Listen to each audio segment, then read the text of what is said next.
Good morning, everyone, and welcome to Exploring Social Justice.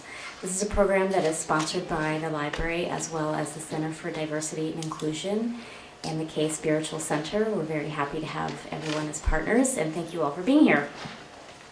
So today we are very fortunate to have Georgia Lerner, who is the Executive Director of the Women's Prison Association.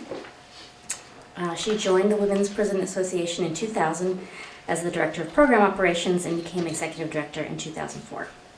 She has advocated for the use of gender-specific evidence-based assessments and interventions and has participated as an advisor, trainer, and panelist at numerous state, local, and national symposia to promote the use of sensible responses to crime that can improve public safety by reducing the chances that an individual will engage in additional criminal behavior. She graduated from Cornell University and received an MA in Health Education from NYU, and in 1996 received her JD from Fordham University School of Law, and she's admitted to the bar in New York State. Prior to joining the Women's Prison Association, Ms. Lerner worked for more than 10 years in direct services and administration of HIV service contracts in New York City. So with that, I will turn it over to her. Thank you.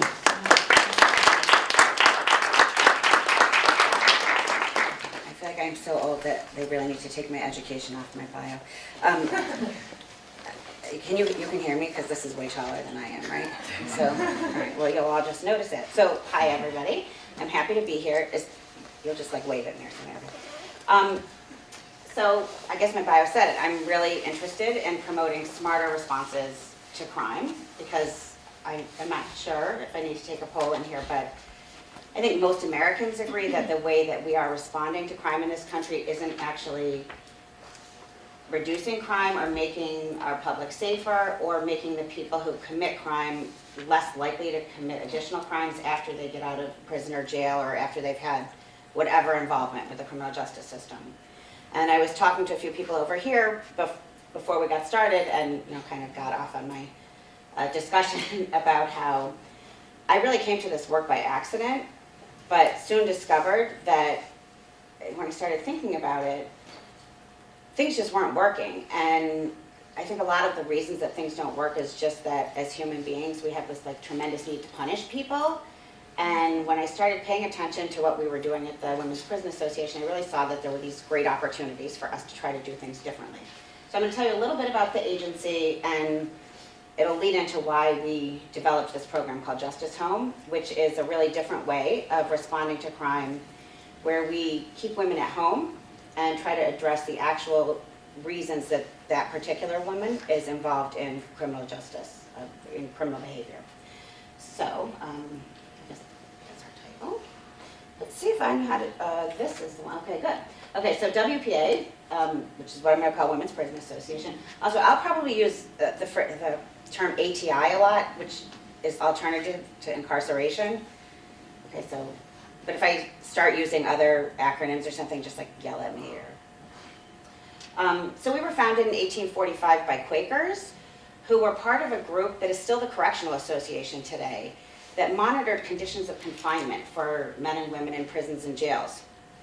And the story goes that Abigail Hopper Gibbons and her father were particularly concerned about conditions for women, because men and women were locked up in the same jails, and the only people who could work in correctional facilities, and the only people who were police officers, and the only people in a lot of jobs actually, were men. And so there was a lot of bad behavior going on, and they were really concerned about what was happening. So they decided to branch off and focus specifically on conditions for women, and then started to really pay attention to what was happening to women after they got out of prison and jail, to try to help them rebuild their lives after they got out. We opened the first halfway house for women. I was not there, it was in 1847, I think, but we do actually have handwritten journals that the matrons of the house kept.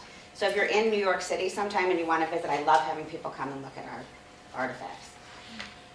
And our orientation is that we work with women to help them think about how they would like their lives to be different. And sometimes it's in very small ways, and that's the most that someone can think about.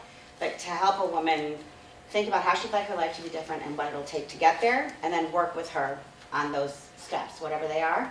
and help her see when she's making progress and then think about the next thing that she'd like to change. But we know that we're not, and I hope that we all know, but our orientation is that I don't have the answers for you or for anybody else. For a long time, we worked only with women who had a prior criminal justice history. That expanded pretty thoughtfully about 10 years ago. We still work with women at any phase of criminal justice involvement. We have a program designed to divert women from going into prison or jail. That's our ATI program. We do health education, HIV-specific counseling and testing, transitional planning for women who are locked up. We work with women in jail, which I don't know, in New York State, if someone is sentenced to less than 1 year, they are held in a county or local jail. And if someone's sentenced to a year or more, they go into the state prison system. That's not the same everywhere. But generally, jails are for people who are awaiting trial or who have shorter sentences, and prisons are usually for people who are locked up for a longer time. But it's different in all different places. So we work in both the, and then if you watch all these crime shows, they always show things happening at Rikers Island. Rikers Island is the jail in New York City. There are some smaller jails in the boroughs, but they aren't used as much. They're generally just used overnight while people are being held. And at Rikers Island, I think there are now 14 or 15 actual jail buildings. They are all for men except one building. So every woman who's processed in New York City and held in the jail in New York City goes into one building, whether she's 18 years old and being held on violent charges, or whether she's severely mentally ill and has been arrested 300 times. So all of the women are in one jail where men are separated based on age, based on different risk factors, and so it's not a great environment. Then we also do work with women in the community who may have gotten out of prison or jail a long time ago, may just be getting out. We have a mentoring program called Women Care where we match women who are getting out and who are out with women in the community. Usually it's about a 10-month match where they just kind of act as a cheerleader and a support, different from the case manager, to help women feel more comfortable navigating their lives in the community.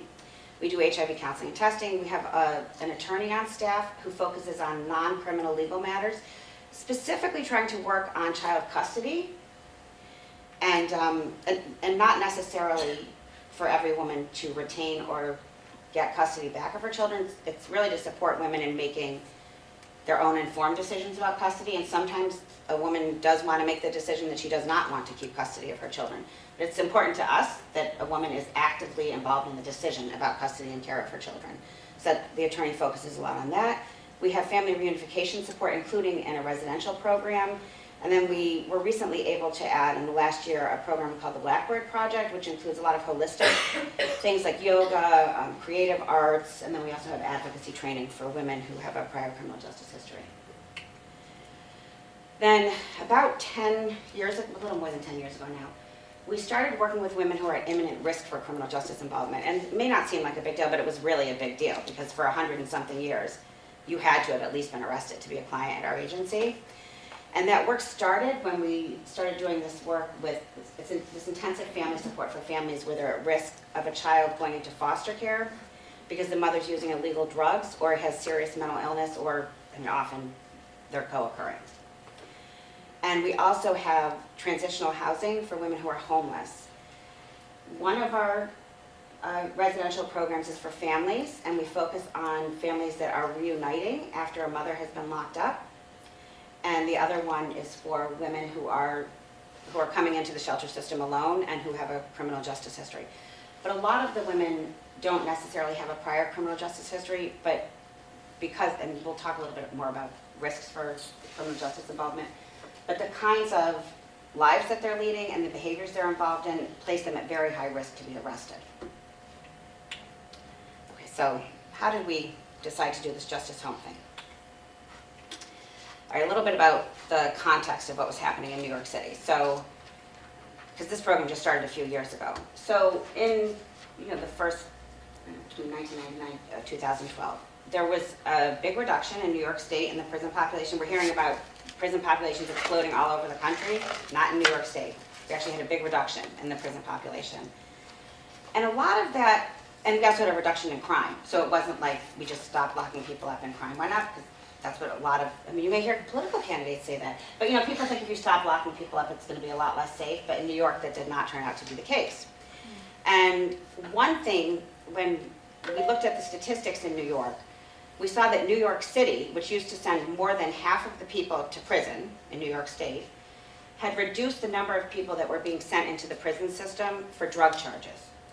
We had drastically reduced the number of people who were being sent.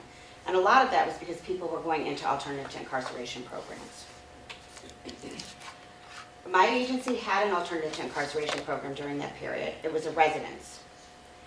And it was, and I actually think in that initial slide, there's a picture of the old building. That's where my office is, and that's actually Hopper Home. It's a building we've had since 1874. That's where we had the residential alternative to incarceration. We closed that program because a lot of the funding decreased after September 11th. It sort of gradually decreased. But in that program, we had women who were facing pretty substantial felony charges. Most of them had been locked up before. They would live in our program, and a lot of the reason that I think our program was helpful for them was that they developed greater self-efficacy and learned how to live with other people in a community setting, and also started to address underlying trauma and mental health needs once they were dealing with their sobriety. So living in, I guess having the reinforcement while living in the community, and because they weren't locked up in our building, like they would live in our residence and go out and maybe do a drug treatment program, to their mental health appointments. They might have a job, they might be going to school. And each woman's case requirements were based on what the prosecutor and defense attorney agreed on, but also what she was learning about what she needed and what we were learning about the way she was functioning within the household with the other 20 women. So a lot of what really was challenging for women was living in a house with 20 other women and figuring out how to get along with people. And maybe she was doing great at staying sober for the first time in 15 years or 20 years. But when someone bumped into her on the subway, or somebody took too big a piece of lasagna out of the pan, she could not, she didn't know how to react without getting violent or being very nasty, because that was just the way she was used to being. She felt like she had to be tough all the time.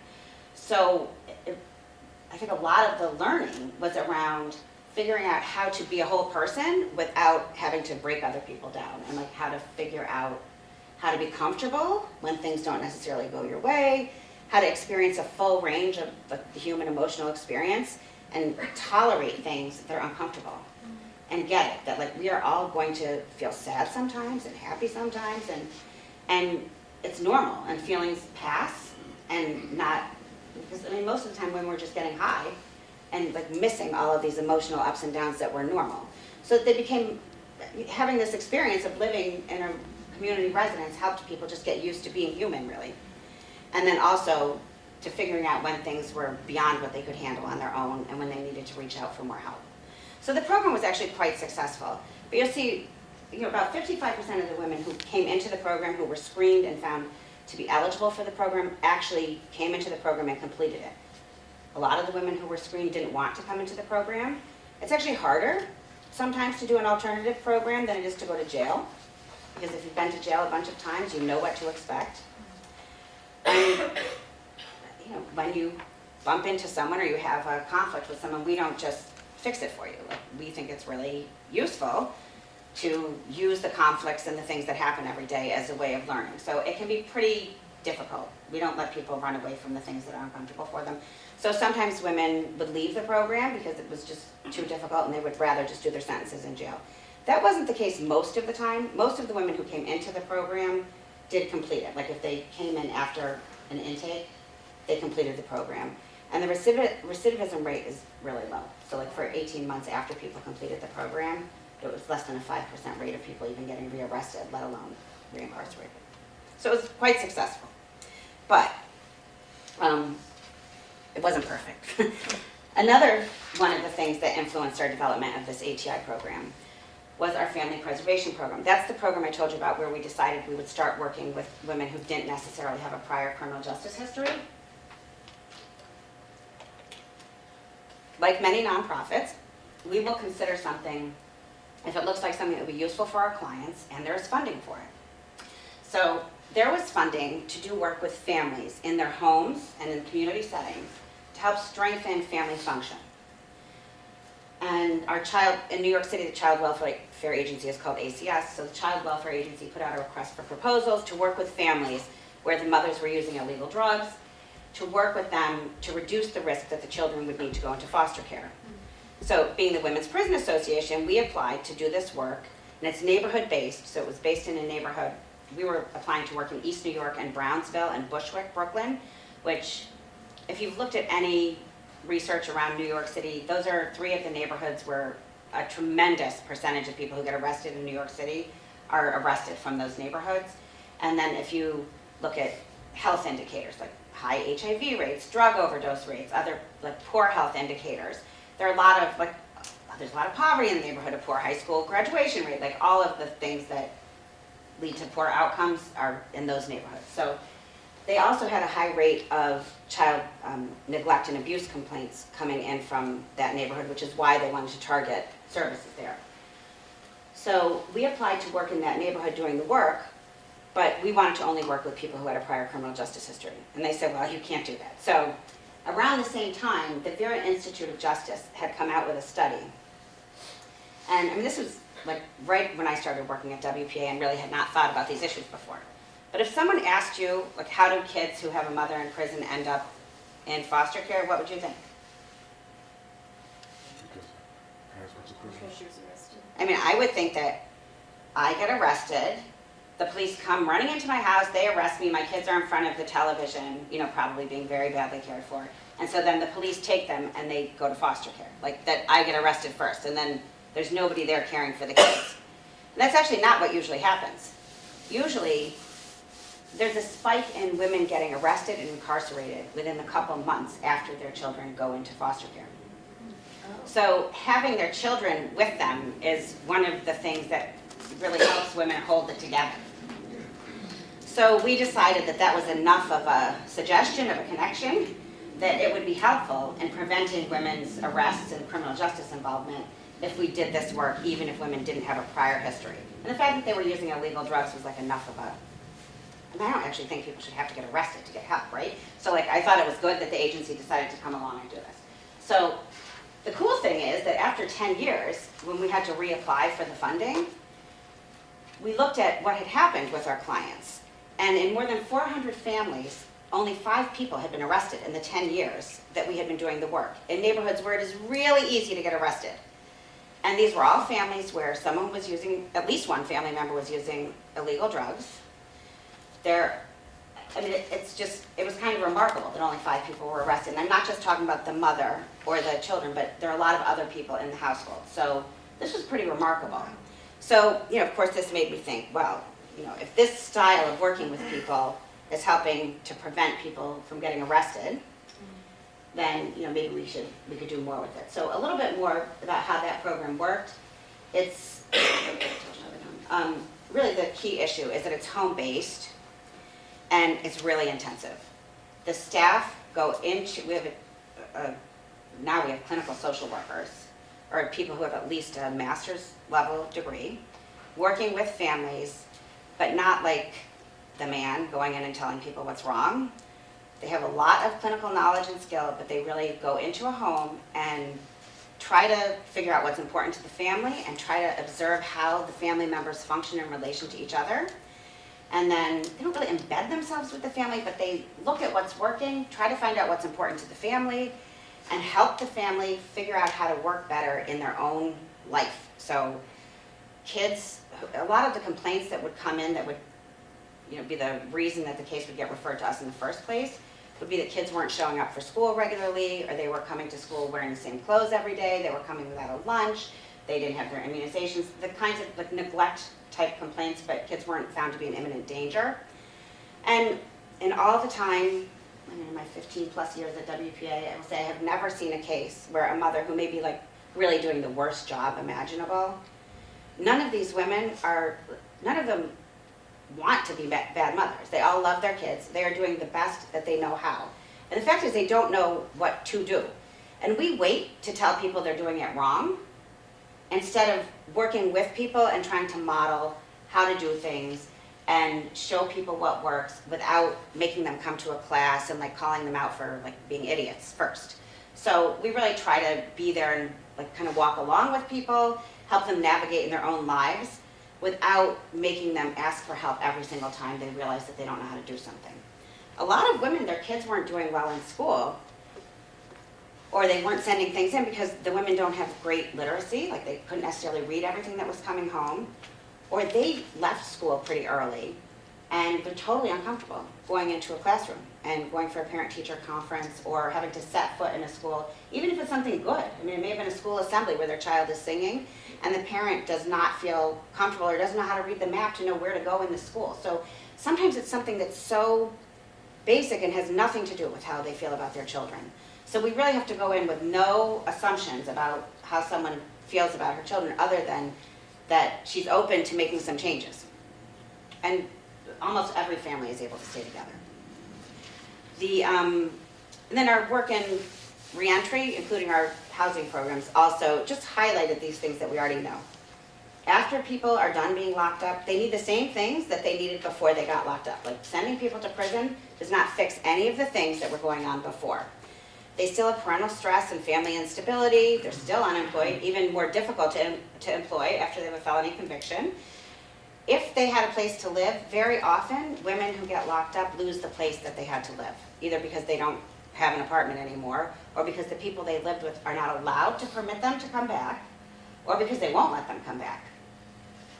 And they haven't developed new independent living skills by being in prison. I don't know if people have, I mean, actually some of the prison shows are fairly accurate in terms of what they convey and how people are treated, but the state regards a prisoner as the property of the state, and they tell people when they can eat and when they can shower and how many items of clothing they can have, and really we don't help people develop any new independent living skills. And with no independent living skills, people really don't improve their self-efficacy. And poor self-efficacy is a common issue among every woman who comes to our agency for help. So, probably the key findings from the work we were doing were that even after people completed our ATI program that was a residence, and when people moved out of our shelters, people still go through this reentry period. So people would be done, they'd graduate from our ATI program and have to, part of what they had to do to graduate was find a place to live in the community. And so when someone was graduating and moving, she was really successful. And a lot of women relapsed at that point and would start using again, or they would start screwing up. And staff would, oh, why is she screwing up? But it's pretty normal. Like, it's a stress point when people are going to be going through a change. And we could probably, I thought, maybe we can avoid people going through this reentry process. It's not that different from people going through reentry when they come home from prison or the military or other periods of institutionalization or being in a totally different environment. And we also realized from the work, this intensive family work, that there is no substitute for going to the place where a woman or her family actually has to function on a daily basis to understand what the circumstances are and how she sees her opportunities. Because I can look on paper and she can tell me everything and describe it very accurately. But if I don't see things through her actual windows and really understand how she is viewing her life, I don't understand why she can't walk to the mailbox at the corner to mail her job application, right? Like, we really have to do as much as we can to put ourselves into our client's shoes to understand how they see the world. Otherwise, we don't know how to be helpful in terms of what next steps to help somebody take. And we get impatient. Like, why won't she just go to the local library? We say, oh, you can go to the library and use computers for free. People are terrified to go to the library. They don't know if they have the right identification. Things that we might not think of that would be obstacles, but when we go into someone's home, and we have to do it in a nice way, remember it's their home, not ours, we learn so much, and it really makes it much easier to help somebody navigate, and it really makes us much more of a partner. So those are the things that we figured out from our 100 and whatever years of doing work, boiled down to 2 things, right? And then all these other brilliant people were out there doing research in the field. So in the years since I started doing this work, there's been a lot of research that's been done on risks and needs of people who are in the criminal justice system. And most of the reason that risk needs assessments are being done is to figure out, like when somebody goes into prison, they'll do a risk assessment, and it's usually to figure out what level of security the prisoner should be placed in. The risk assessments identify how likely somebody is to behavioral problems and how likely the person is to commit more crimes. So when we talk about criminogenic risk or needs, we're talking about the likelihood that somebody will commit more crimes and what the triggers are for that person.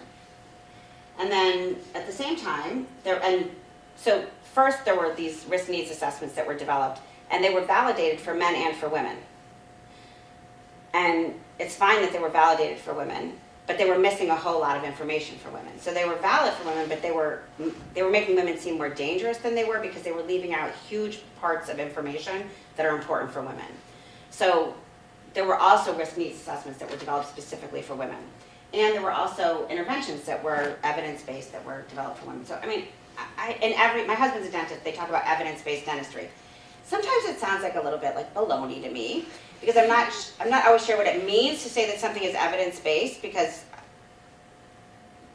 you're in a university setting, I don't know how many of you are taking research classes, but it's actually more challenging to find evidence-based interventions for women in the criminal justice system, because women make up about maybe 10% of people in the criminal justice system.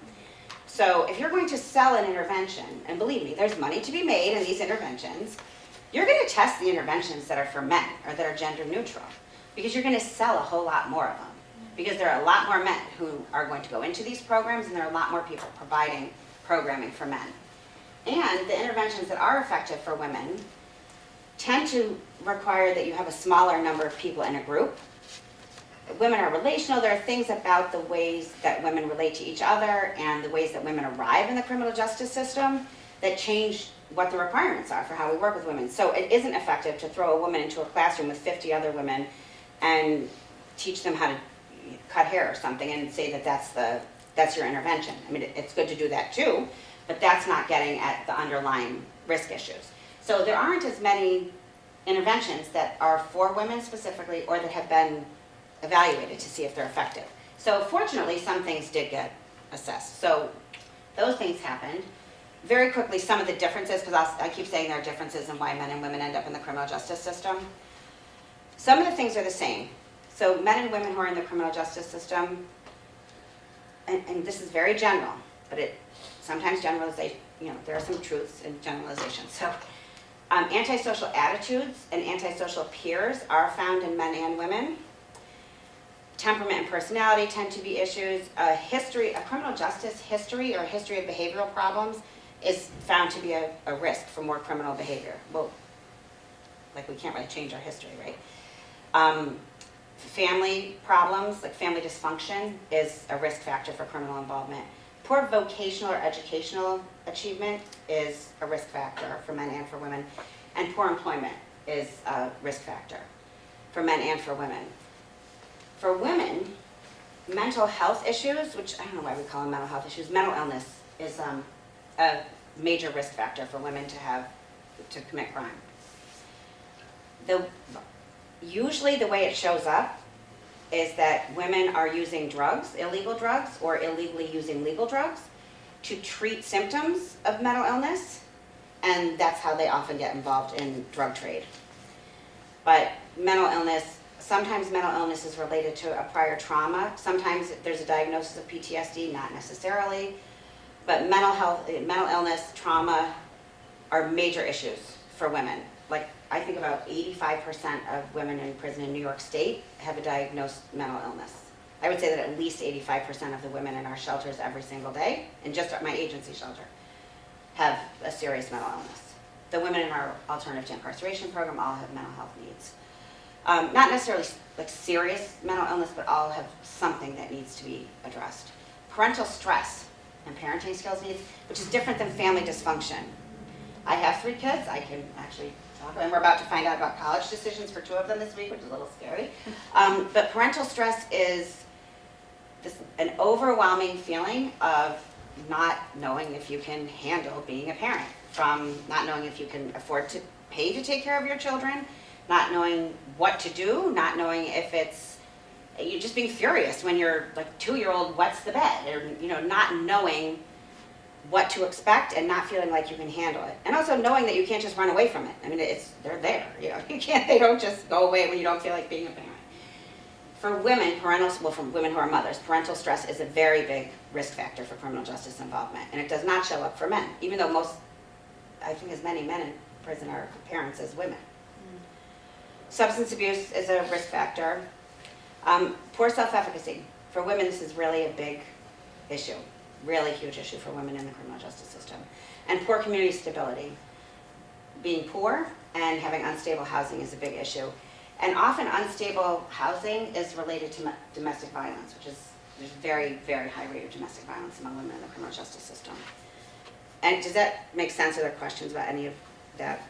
One thing about trauma to point out is that very often the experiences that would be traumatic for women who are in the criminal justice system is that a lot of women are sexually abused as children. That sounds terrible. A lot of the women who are in the criminal justice system have been sexually abused as children. This is also true for many men in the criminal justice system or many men who are in substance abuse treatment programs. The difference is that women, the abuse tends to continue into adulthood. If a girl has been sexually abused repeatedly as a child, she tends to be victimized over and over in her life and to be in those relationships repeatedly. Where boys who are sexually abused as children, in the majority of cases, the abuse stops once a boy gets bigger and can fight back. It really usually, so that's a very different trajectory for men and for women. And that's maybe why trauma isn't as relevant. I also think it may be that boys are socialized so differently that boys are just supposed to bury it, and it's there, and it's just translated into rage, and it's something, it shows up differently. Women are much more on the surface with all of this. So, we put these things together, what we knew from our work and what was happening in the field, and we took one of the gender-specific assessments out there called the Women's Risk and Needs Assessment, developed by the University of Cincinnati, where if I get it, you know it? Okay. So, I went there, so. oh, you did? Yeah.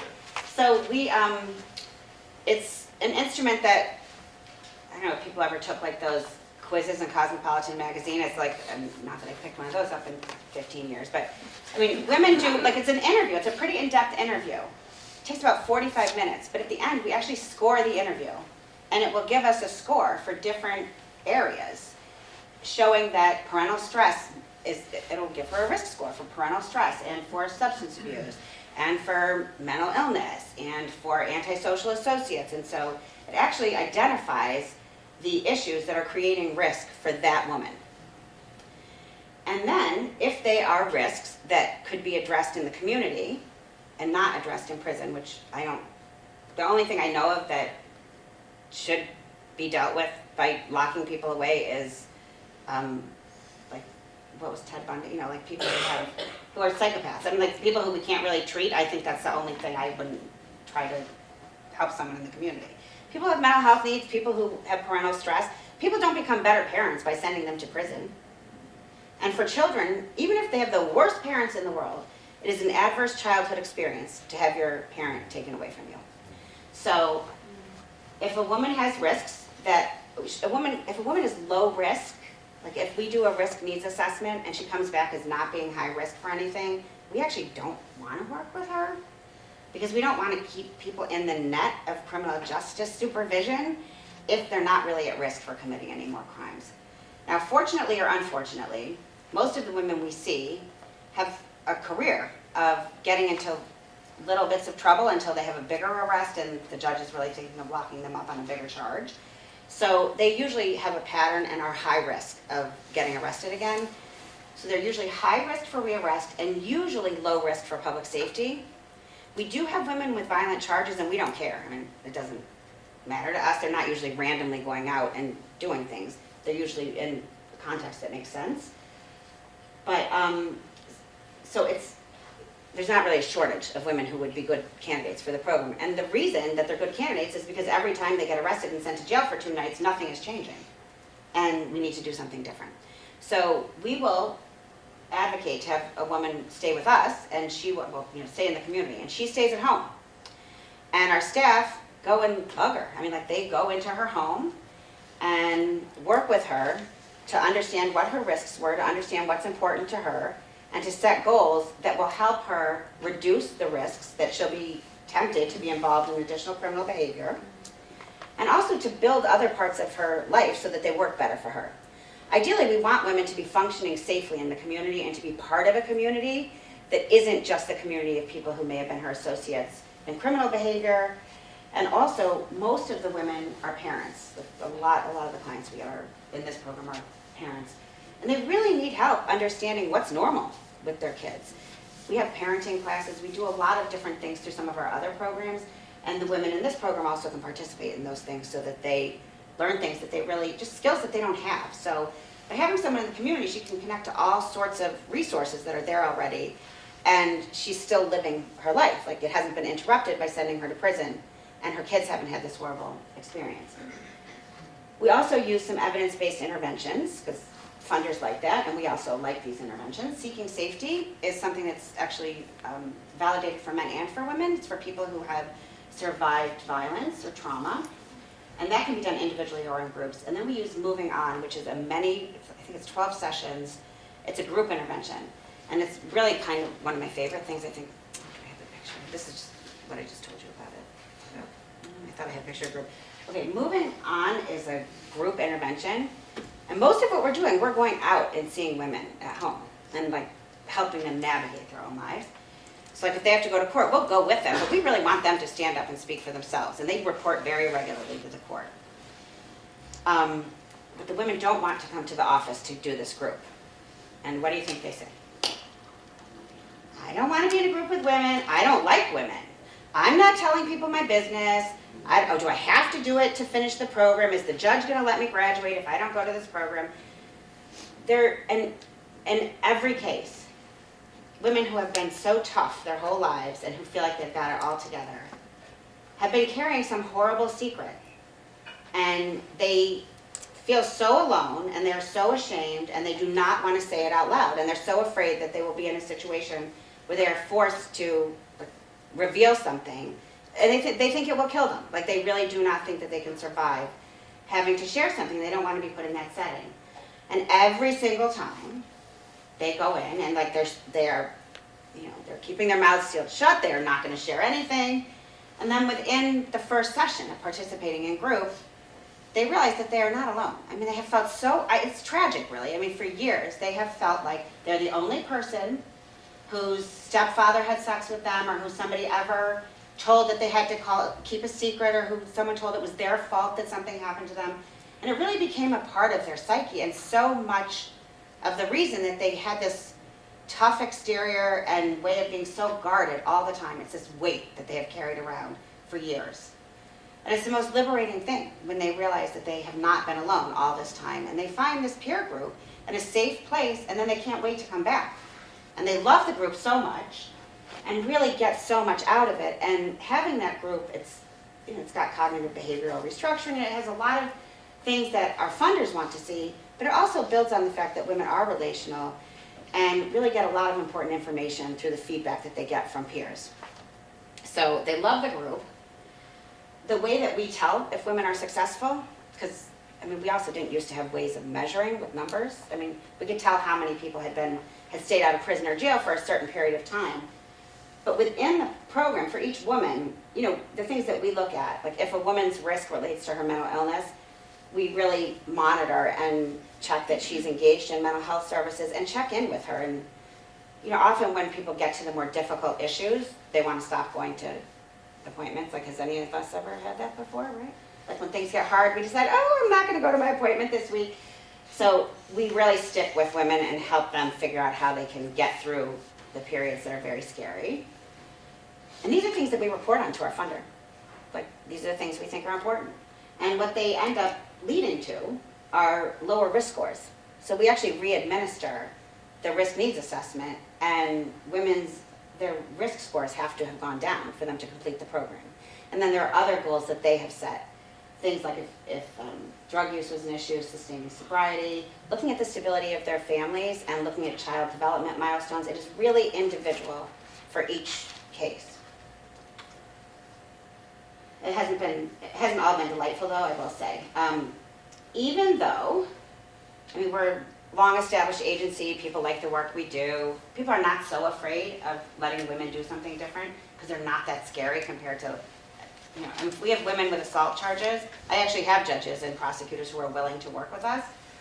But still, like, there is this like, knee-jerk need to punish people. So I see so many prosecutors and defense attorneys who are just willing to let women sit in jail for months before they will consider letting them have this program. Like it's a big gift that they're getting this program because they think it's so easy. And really sending them to jail at all interrupts their lives in a way that is still traumatic for their kids. And it's unnecessary. So, and there are these obstacles, another obstacle that we didn't necessarily plan for. We knew that women would have pretty serious trauma histories, but we are finding that the intensity of the work with women, it isn't just intense at the beginning, and usually we're working with women for about 6 to 9 months, that there are periods of peaks and when they need more support. So our caseloads are we keep them pretty small. And mostly because of women's engagement in that group and how much they love having a peer group and people they can be with, they don't want to give it up.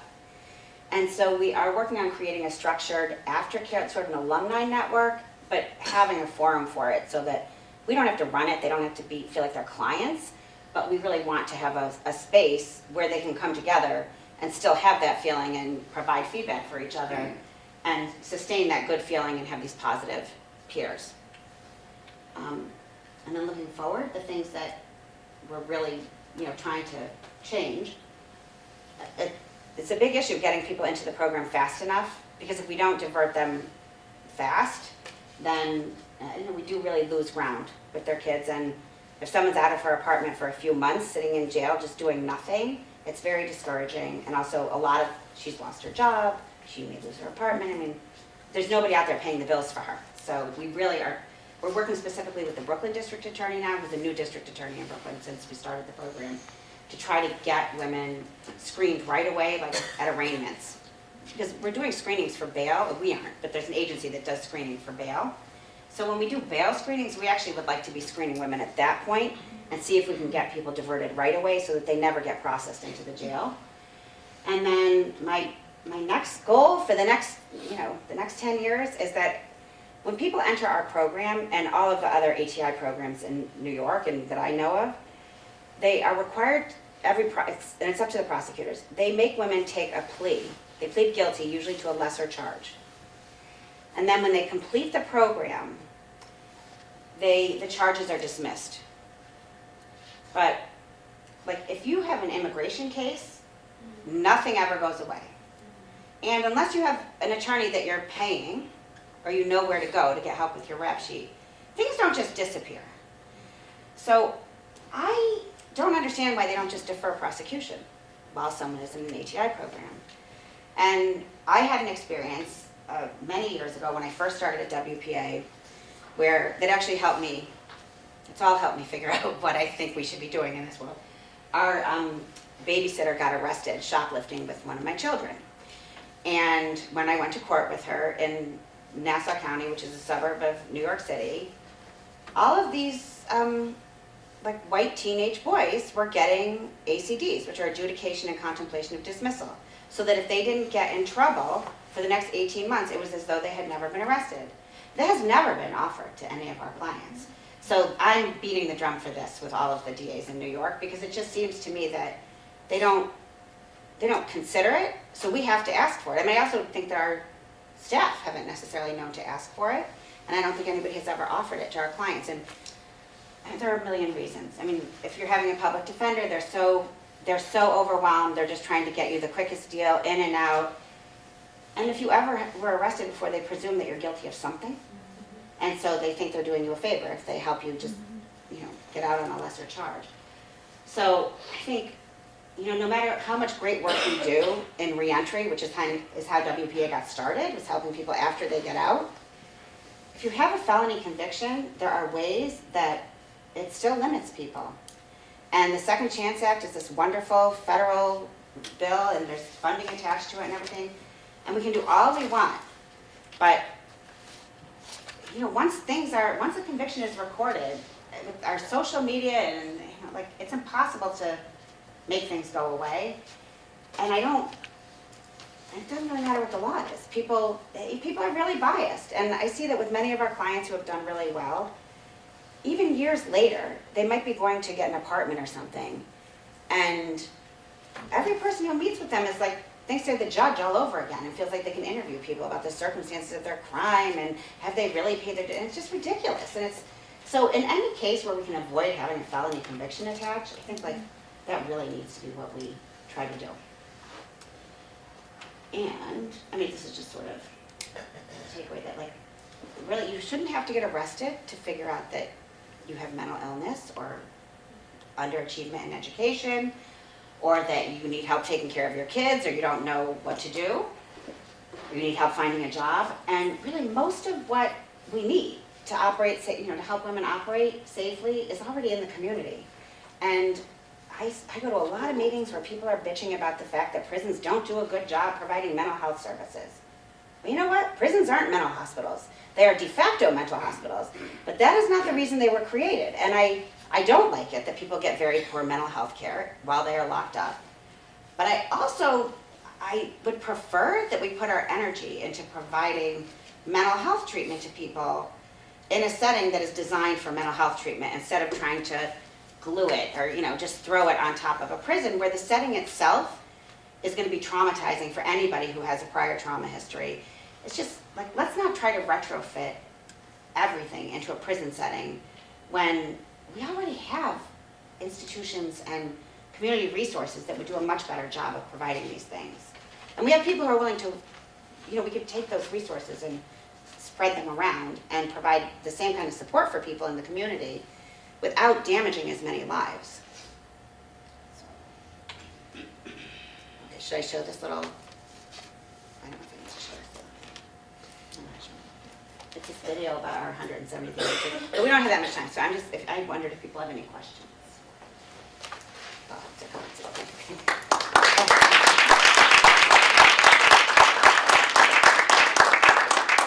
Thank you so much for your presentation, and it was really nice speaking to you before your presentation. And as we spoke, you mentioned how there's sometimes some challenges in acquiring funding for your work, but then after your presentation, I just find that so hard to believe because it seems like you guys are doing such awesome work, and you're seeing, really good quantitative results.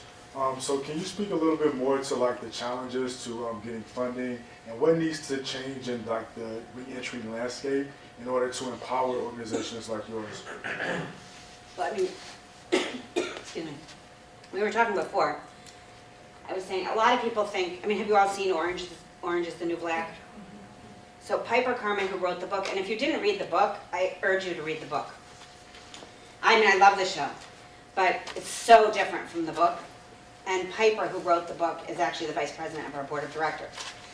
And people think that because the show came out, that everybody's really interested in women in prison, and they actually are. But it doesn't mean they're writing giant checks to something called the Women's Prison Association. And I would say for private fundraising, there are a lot of places that are interested in justice and the issues, but like banks and people who give money to like child welfare and things like that, they do not want to be associated with something called the Women's Prison Association. It's pretty interesting. We're working on it, and we go through this like thing where every few years we talk about whether we should change our name. But when I tell people I work for the Women's Prison Association, they're like fascinated, and it definitely gets a conversation going, but it doesn't necessarily help with fundraising. So most of our work is publicly funded. About 85% of our funding comes through government contracts. And most of those contracts are actually performance-based. So, for example, the Alternative to Incarceration program, we funded that program by competing. And in New York City, New York City has been at the forefront of alternative to incarceration programming, at least since the 1990s. And it has been pretty generously funded, even though a lot of it decreased after September 11th. But so the way that's funded, we get paid based on milestones that women achieve. So one of the tricky things has been we had a change in the district attorney after our program. Our program's been operating for a couple years. We've had about 52 women come through the program. It was a tiny program. we could have had a lot more women come through. The district attorney changed, and now we've had to start all over, setting up relationships and having this DA let all of the assistant DAs know that it's okay to have women come into this program. So it's, it's a lot of legwork getting people to know that it's okay to send people to the program, and we don't get anything if women don't complete their milestones. And like, I can't force people to do their, I can't force someone to graduate from a program. And then the shelter work is funded through homelessness services. But I mean, the issue is that nothing is funded. I mean, is anybody else, I know you're running a nonprofit. Is anybody else running a nonprofit? Okay. Government sets standards of what you must do, but they do not fund everything that they expect. Our shelters in particular are both in old buildings, and I mean, we have to have a great fire system and everything. Did anybody remember the explosion that happened in New York City last year in March where a building blew up and 2 people were killed? That was literally across the street from our shelter. Like, I felt it, and we went and pulled people out of the building. Things really, so, we have to operate the building very safely, but they don't fund you adequately to do things like that. So it's very, one city agency says, oh, the other city agency has to pay for that. It's kind of a nightmare. Hi, Hi, so I'm an undergraduate at GW currently. I actually came to this class because this lecture, because I learned about it rather through a class I'm currently taking on global women's prisons. Congratulations on all this work. It really is fantastic. Until recently I had really wanted to go into law. But as I learn more and more about the criminal justice system, I learn about flaws. Obviously realizing that prisons are not really a great way to deal with a lot of the crimes we have in this country. But you are based in New York. I was wondering, if you had any community partners in any other cities, like, for example, Chicago or DC, and if you had any suggestions for someone who's potentially pursuing a career that relates to, restorative justice in terms of volunteer opportunities, research, et cetera, et cetera. Yes. So we should probably talk after, because we have a big resource directory and can connect you to different organizations in DC and in Chicago. We do a lot of technical assistance and partnering with people in other places, and we've actually considered, this is another thing we consider, should we work other places? Look, I went to law school, not because I thought I would practice law. My health education master's is actually a master's in human sexuality, and I worked in family planning, and that's what I thought I would be doing, and I worked in HIV. And I went to law school because I hated that there were no protections for non-traditional families, so it was sort of like I didn't know what I would end up doing. So I would find, if you're interested in law, I would still do it. Find what's interesting to you, and then, because you're not don't look for a career in nonprofit if you want to be able to support yourself. Find what you love, and then, that was the advice my parents gave us, find what you love, and then you will find a way to work at it and support yourself. But there are a lot of different groups doing things that have an impact, and a big area of growth right now is social enterprise work, and so we've been looking at a couple different opportunities where it's hard for people to get jobs, and some of it is because people don't have actual skills to make something or do computer programming or whatever. Some of it is because people don't know how to be around people. So if you can run a business that trains or employs people who have a criminal justice history or who have other obstacles to getting employed, that's a great way to contribute to changing things. I think that one of the big problems is that we keep, I'm part of this ATI coalition in New York, ATI and reentry, and I think it was sort of like with the AIDS crisis. We needed to stop trying to separate it from everything and get special resources. We need to make it normal for people who have any kind of need and any kind of skill to participate in the general community with everybody. So I think just being open and helping, a big thing that people can do is just, I don't know if you know anybody who's been locked up. I did not know anybody who had been locked up before I came to work at WBA. And so, in theory, I had ideas about what I might think about something, and it was kind of a good thing that I got tested in a very direct way when my babysitter got arrested. And a couple other things happened. So it was, but I think sometimes we can think we feel a certain way. I think when things happen and they make you feel yucky or uncomfortable, pay attention to it and try to follow it and see what it is, and try to have those conversations with people you trust, and try to get people to think about, well, what would you do? Or, do you know someone who was locked up? Is there something that you can do that would be helpful? I'm not saying we need to invite everybody to live in your home and sponsor people as a reentry household, but there may be things that you can do where you're helping, and it's not necessarily the job. But I will be happy to, I have cards and I can connect you to organizations. Hey, how are you again? Thank you so much for coming. How do you think as a society and among prosecutors and folks who work in the criminal justice system, how can we shift this culture that's obsessed with punishment to something better? I think we should be asking a different question when we arrest people. I think we have laws because we're trying to, keep the public safe. And we arrest people when they break the law because then we want to restore public order and safety, right? But then we send people to prison, which actually does not improve public safety. That has been shown. So I don't even know if we know what question we're asking when we decide how to sentence people.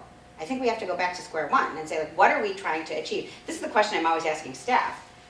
And also expect that things are never going to go the way we expect. So you have a plan for something. I'm trying to get to the other side of the room, and I think I'm going to go this way, but oh, look, you're all in my way. So I have to, adapt the way that I'm going to go. And I think if I lose, I can decide that you're in my way, and this is my big issue now, is that you're not supposed to be there, or I can remember that I'm trying to get to the other side of the room and figure out another way to get there. I think that we have forgotten, we're talking about sentencing reform and making our prisons worse and having new prisons and having more programs in prisons, but we forgot why we're locking people up in the first place. So why are we responding to crime at all? I think we're responding because we want to reduce the chance that people are going to commit more crimes. Sending people to prison does not make them less likely to commit crime. And this whole issue of risk is contagious, and it's especially contagious among young people. So when you lock up a whole bunch of young men with men who are higher risk than they are, they actually become higher risk to commit crime. It's just a fact. So why would we do that? We need to be so much smarter but we have to ask the right question, which is what are we trying to achieve here? If we're trying to promote public safety, and I think we also have to look at each case individually. And we think it would be more expensive and it would take more time, but we're already spending so much money and so much time having people go through the system over and over and over again. I don't think it would take any more resources than we spend now. And I think a lot of people who work in corrections, we love to vilify them, and I have to remember, they get locked up every day too. And people who go to work in corrections, I think a lot of people want to be corrections officers because it's a good job with good stability, and people have good intentions, but they're getting locked up every day, and it's a horrible environment. And I think that they could do something different too. People might very much like working in corrections that were really doing something to change people's lives in a positive way in a community setting where they weren't all locked up every day.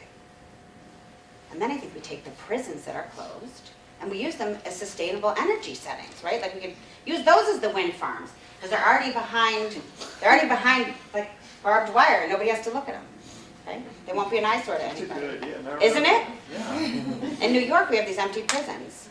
And they just legalized medical marijuana in New York State. And I don't think anyone's producing it. And I thought, why don't they take the prisons and use them to create wind energy and solar and use the inside? Seriously, because they're secure, right? But that's not my business. That's not a business I'm going into. Never have, never will. So I have enough clients who are in that business. Any other questions or anything? You spoke about the high prevalence of trauma, and I was just wondering what you found to be most effective as far as dealing with trauma, specifically the sexual trauma that most of them are encountering. Do you do cognitive behavioral therapy, or are there alternatives you're using?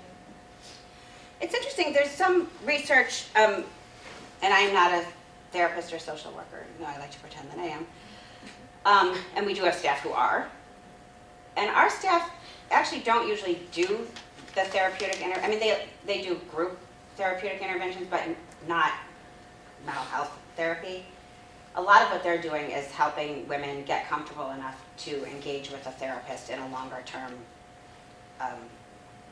therapeutic relationship.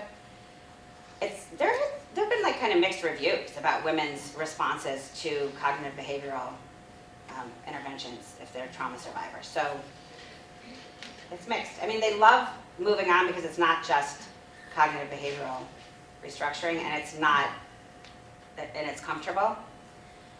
But really, mostly they're working with individual therapists, and we have a pretty good network. And the most critical thing I think is we can help a woman get connected with all of these different things, and she may be very comfortable. But we have to keep checking in because it's when things aren't comfortable that people flounder. And I think it's probably true for when people come out of drug treatment or any kind of big life change. It usually takes like a year of people living through like a whole cycle of holidays, life events, the kinds of milestones that happen in a year, in this new situation, this new version of themselves, to figure out like how they can weather things and if they're okay and when they need to reach out for help. And so it's pretty important to be able to touch base. It's one of the reasons we think that having this modified mentor, I didn't even talk about it, but like we want to have the aftercare program for women.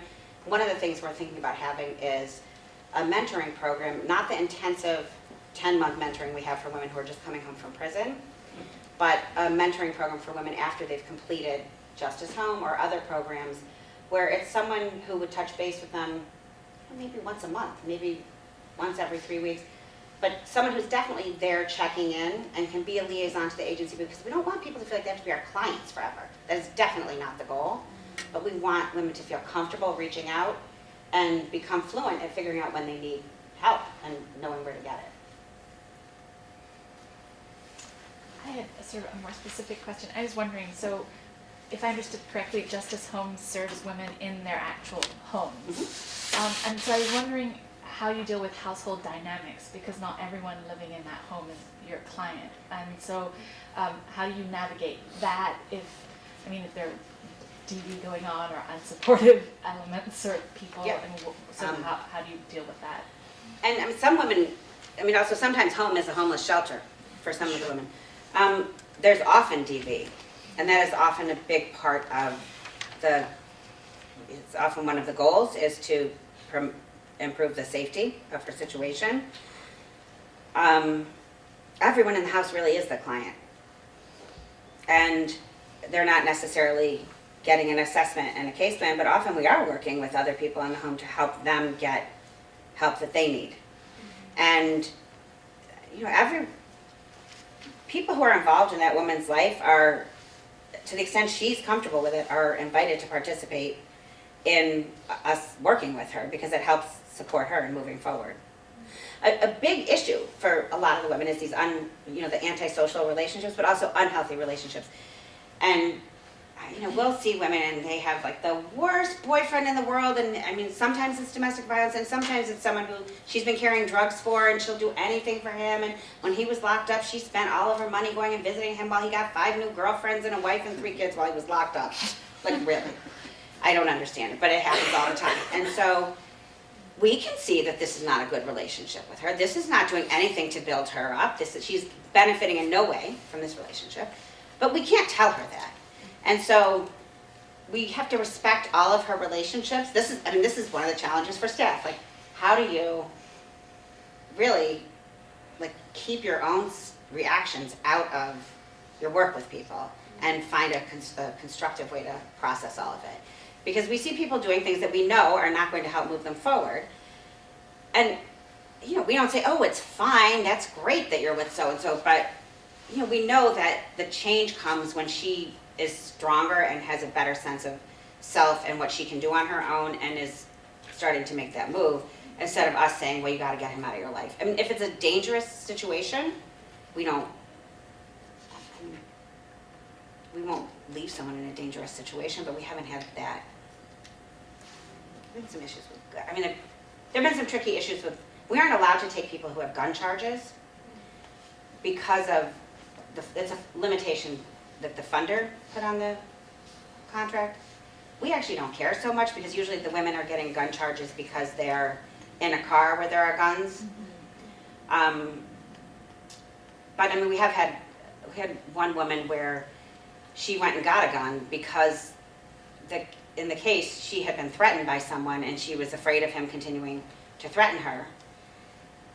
So, I mean, that was an interesting negotiation for us because I'm not comfortable having staff go into a home where we know the woman is going out and illegally acquiring guns, but we also think she's a good candidate for the program.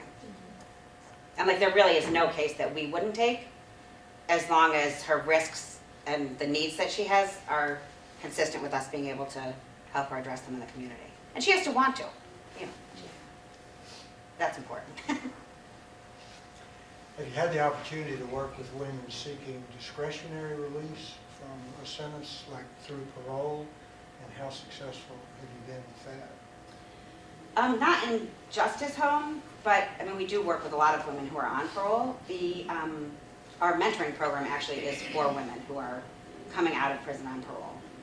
And in New York State, the parole officers all know us very well, and the parole that's inside of the prisons will often reach out to us when a woman is coming back to New York to try to make sure that someone connects with us. And one of the responsibilities, I guess, of parole is to make sure that a woman is being paroled to an address. And a lot of women are homeless when they come out of prison. So the homeless shelter, Hopper Home, where my office is, for 38 women, they try to get women who are homeless placed at that shelter because they know that they'll get a different, we're not just like a regular shelter, we do a lot of programming that's for women with criminal justice history. So it gets a little tricky sometimes though, because parole thinks that we are parole, like that we'll be the parole officer for them. And we don't stand by and we don't tolerate illegal behavior, but if someone's using drugs, we don't call the parole officer, we try to get her into treatment. So. Do you actually advocate for women to get parole, like appearing before the parole board? I don't think that anybody can appear before the parole board for someone in New York, but we have written letters for people who work with us. The health education work that we do inside of the prisons is a program that was actually started by prisoners way back at the beginning of the HIV crisis, and so our agency took it over so that it could get funded. And so what we do is we train women to be health educators while they're inside. So they're actually employed by us and paid by the prison while they're inside. And they do health education for all of the other women coming into the prison system. So we get to know them pretty well. And so several of those women, we've written letters for them, on behalf of them to get parole. And actually, it was pretty exciting because there are 2 women who are on staff now. And one of them, I didn't even know, had worked for us while she was locked up. And she had been locked up for like 17 years. And we don't usually ask people what their charges were. She told me later. And a child had died, and it was like really not in a domestic violence situation. It was a really bad case. She was locked up for 17 years. She had worked for us inside. And then we hired her when she came out. And she's doing HIV education and testing now in the community for us. And she had the possibility of being on parole forever. And it was very exciting because I could write a letter, asking that they release her from parole, and she did get released from parole. And like I love those stories. I mean, there aren't that many women getting out of prison, a couple hundred women, but like a couple thousand a year, but not that many who have been locked up for so long. And then we have another woman who got out recently who also worked for us doing health education inside, a woman who was who was raped by her father when she was 17 and became infected with HIV. She was an HIV educator for us in prison, and she's out now, and she's an HIV educator for us. And she also speaks as a person living with HIV, and she's healthy. I mean, she was one of the brave people who got care while she was locked up, and she's doing really great. But I mean, we hire a significant number of people who have a criminal justice history, but I love it when, to be able to go back into the prison and have women who are there know that women who were their colleagues working with them inside are now working outside. It's really, gives people hope.